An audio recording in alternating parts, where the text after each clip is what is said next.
Շարժնակացում արտեր, նախշարժնակացում կազմակերպել համարես հրաշալի միջոցառումը և բերելու համար այսպիսի հրաշալի գործընկերների այստեղ Երևան շնորհակալություն մեր երիտասարդ ընկերություններին, ովքեր օգնել են, շատ են օգնել կազմակերպել այս միջոցառումը։ Միջազգային կոնֆերանսում ենք ելույթներ եղան ֆրանսերեն, ռուսերեն, երևի կունենանք անգլերեն, ես այստեղից կանցնեմ հայերենի, որպեսզի համառոտ ներկայացնեմ ամենօրյակին քաղաքականությունը Հայաստանի կողմից, ովքեր հայերեն չեն հասկանում, վերցրեք սարքեր, քաղաքականության սարքեր։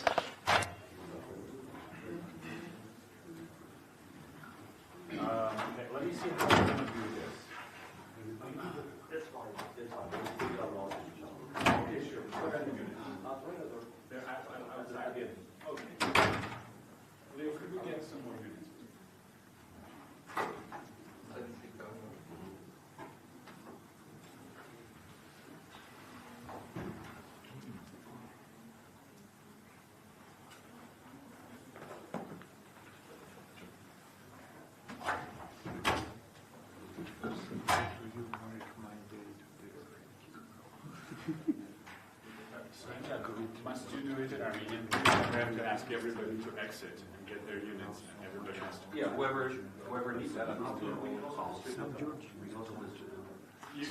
you please do that? Because otherwise. Can you send me a copy of the slide? Конечно. Absolutely.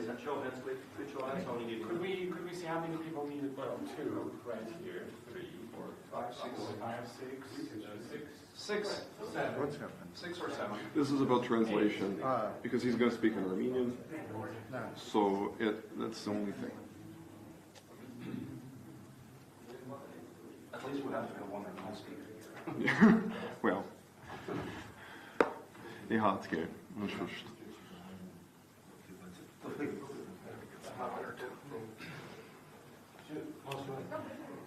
Oh.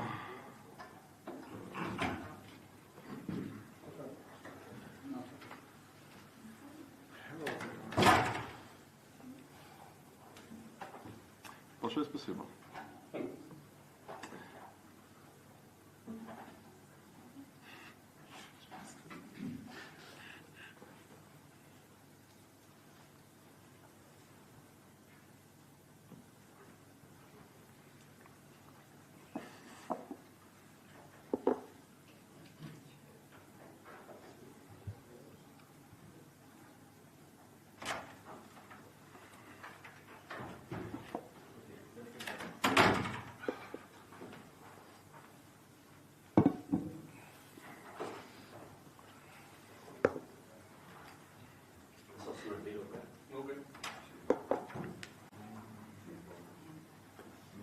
One more unit. Anybody needs it?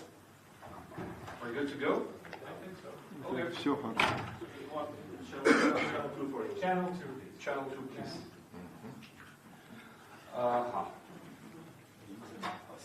I'm really sorry for this technical thing, but we'll be fine now.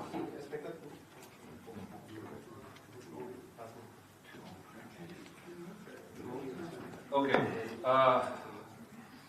Պրոֆեսոր Խաչիկյանից խնդրեց, որպեսզի ես ներկայացնեմ ամերիկյան արտաքին քաղաքականությունը հարավային Կովկասում, գործընկերս արդեն ներկայացրեց ռուսական արտաքին քաղաքականության զարգացումը մեր տարածաշրջանում, պատմական շատ հետաքրքիր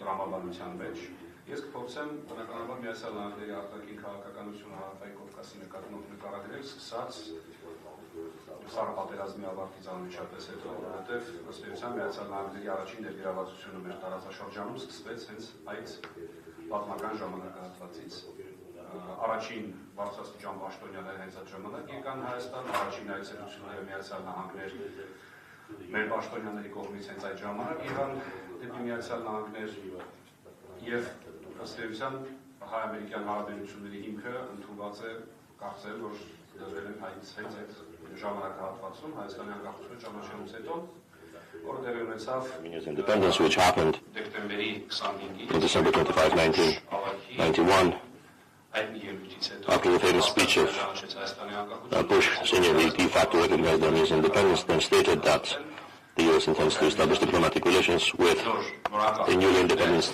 former Soviet states, including the Republic of Armenia.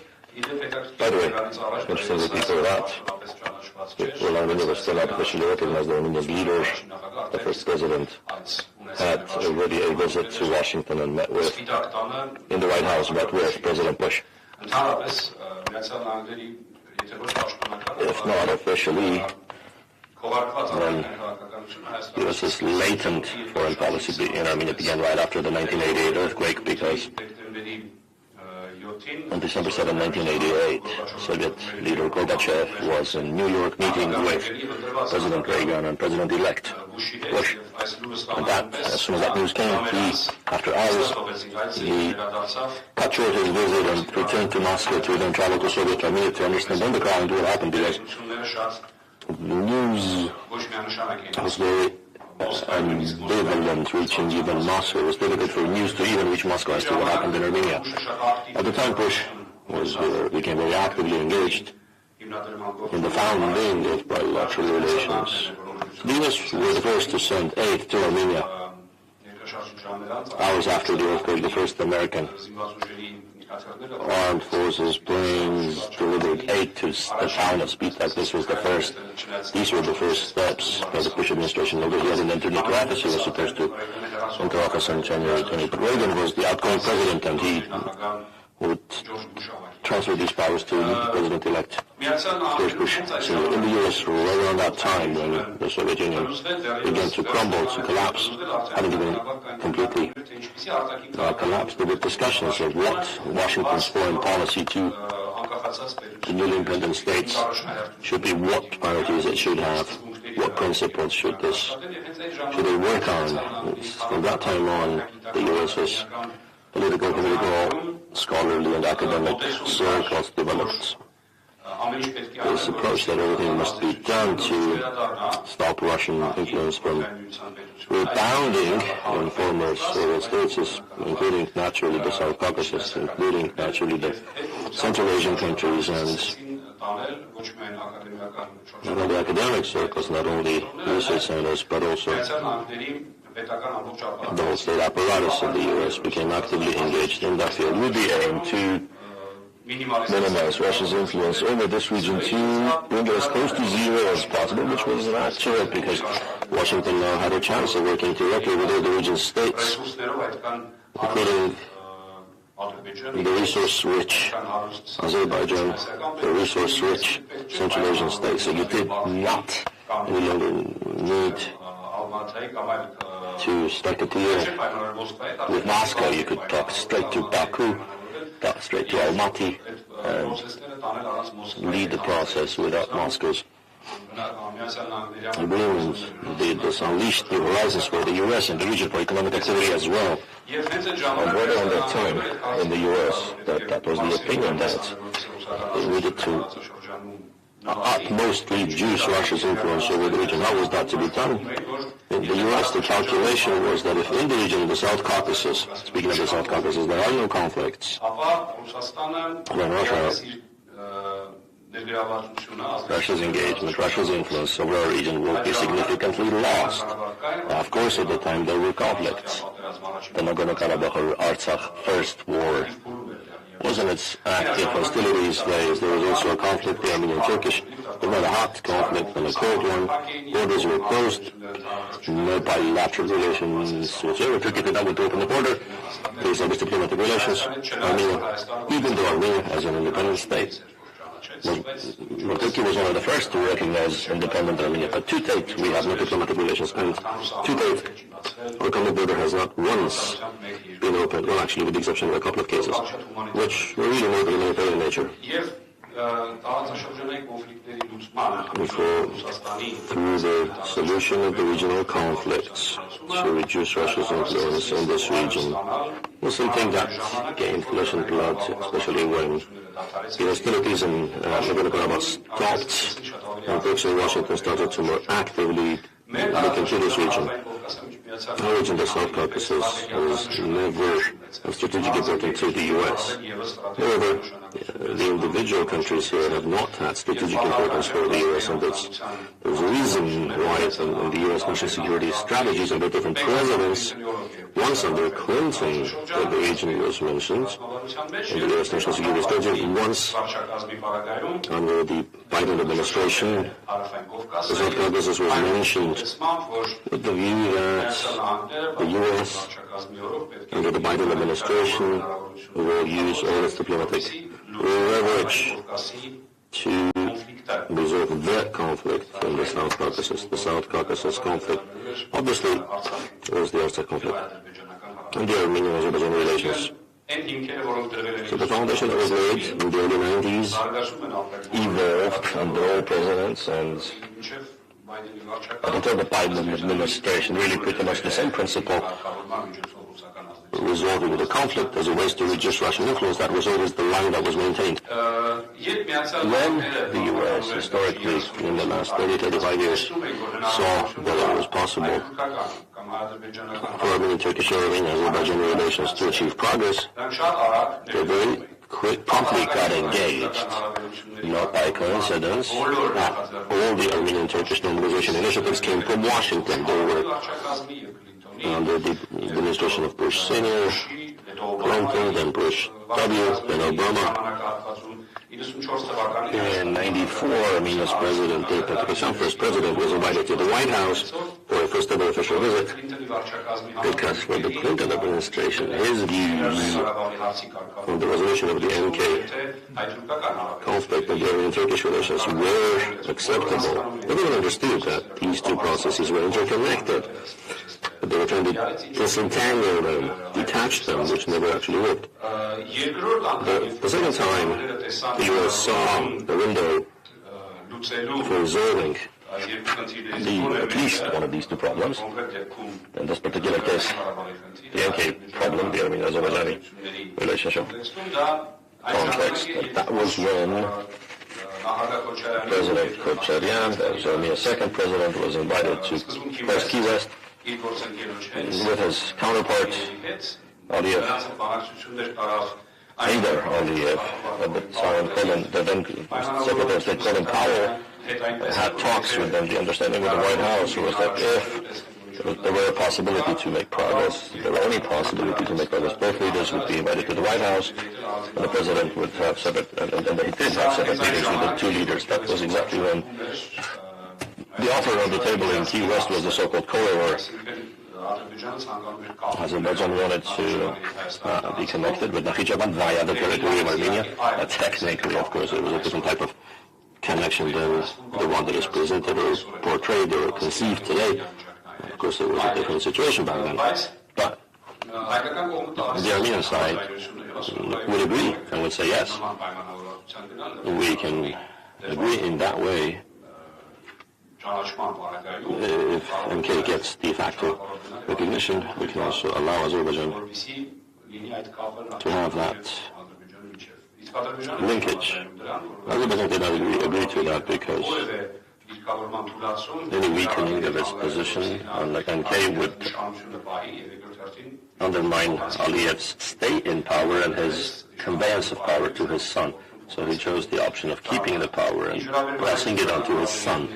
As to the third attempt to normalize Armenian-Turkish relations, it was the so-called football diplomacy when Armenia's third president, Sargsyan, was in office at the time. Football diplomacy actively was circulated. Of course, it was mostly dealt with by the so-called three co-chairs. It wasn't about the Armenian-Azerbaijani relations, but the three Minsk group co-chairs, US, France, and Russia, mediated this process. But the most active was the US. Hillary Clinton, Secretary of State, who aimed to become president, was the most active, and obviously she needed some foreign policy achievements to showcase in her election campaign, so that in 2016 she would get elected president of the US. Well, these were the three main stages. Three presidents of the U.S. working together, discussing, using different opportunities to discuss these processes. Came the fourth stage after the change of power in Armenia. And then again, there was historic chance seen in the U.S. to regulate the problem, but an exceptional option, because now we're dealing with a situation where Armenia was willing to give up on all types of hardline positions. Actually, did give up. Was ready to meet all of Turkey's preconditions, all of Azerbaijan's preconditions, and this naturally created fertile ground for one-sided unilateral concessions anyways to resolve regional conflicts.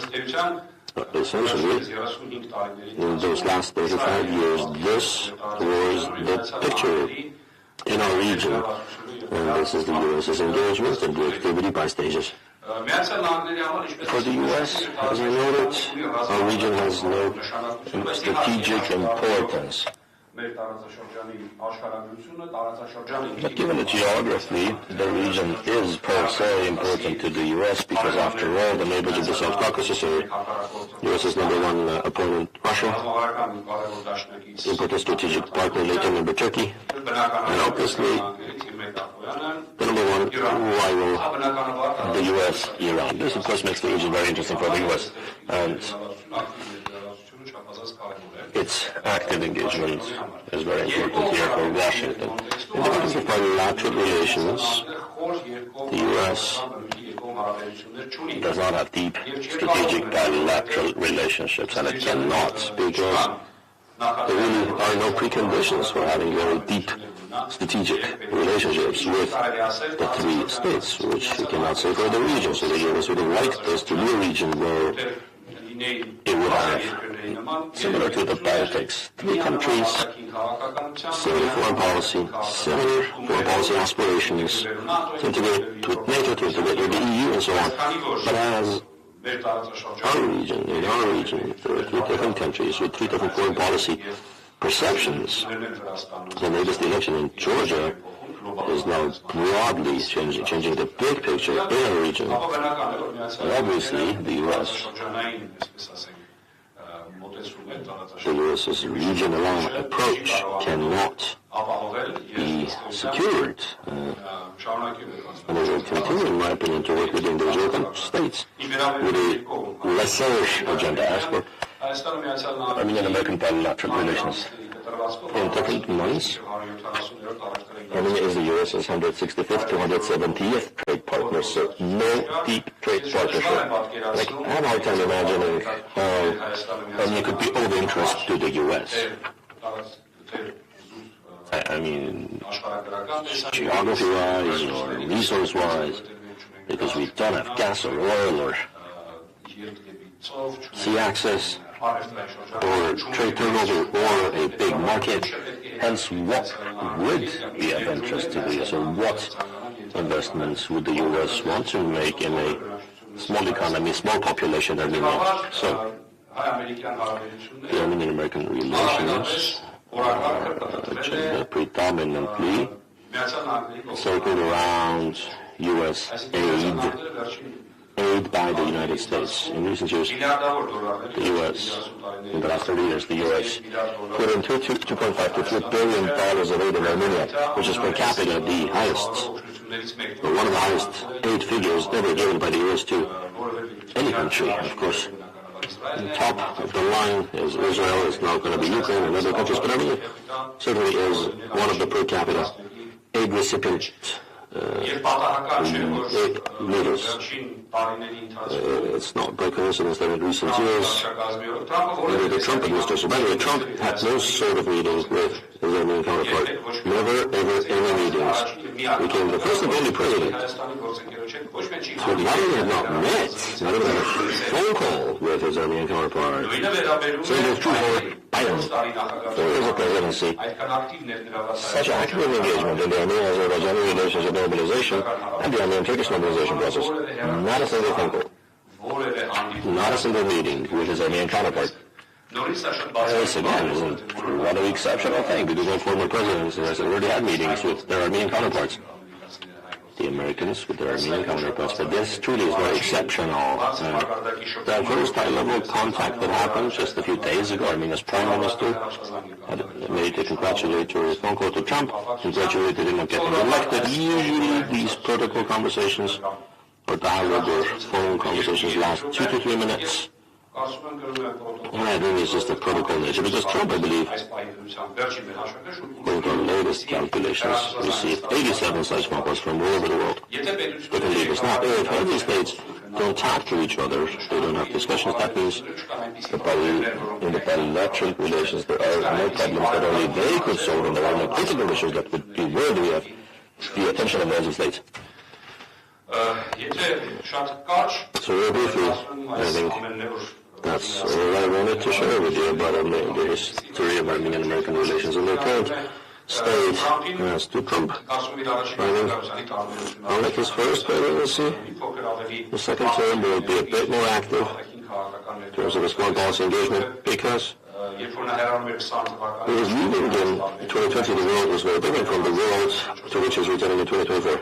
And we cannot just set aside certain things or forget or overlook, completely overlook certain things, such as the Armenian-Azerbaijani relations in the talks. It's come to a point where Biden is sending a letter to the heads of Azerbaijan, telling them to sign the letter before he leaves, before the end of the year. Sign the letter, he says. Sign the bilateral agreement. So those things are happening. Well, which there's agreement, the text could be signed or pre-signed at least, initially. What's that deal? What's going to happen to that deal under Trump is hard to tell, but I don't think that he would come and quickly say, hey, rush to sign and thank you to the Democrats and Mr. Biden for this wonderful achievement. I think that ain't going to happen.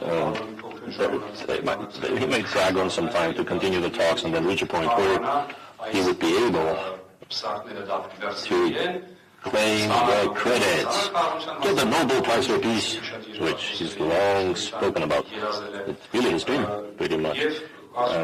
And I think that in the coming months, we'll see some specific steps or statements in this direction by Trump's team before he comes into office. And after January 20, I think the situation will crystallize further. Thank you very much.